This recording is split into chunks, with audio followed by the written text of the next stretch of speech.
आशीष जी आपके लिए शायरी है, ध्यान सुनिएगा।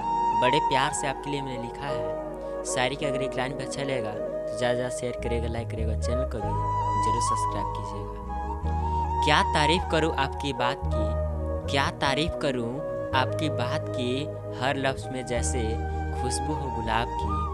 रब ने दिया है इतना प्यारा सनम, रब ने दिया है इतना प्यारा सनम, हर दिन तमन्ना रहती है मुलाकात की, हर दिन तमन्ना रहती है मुलाकात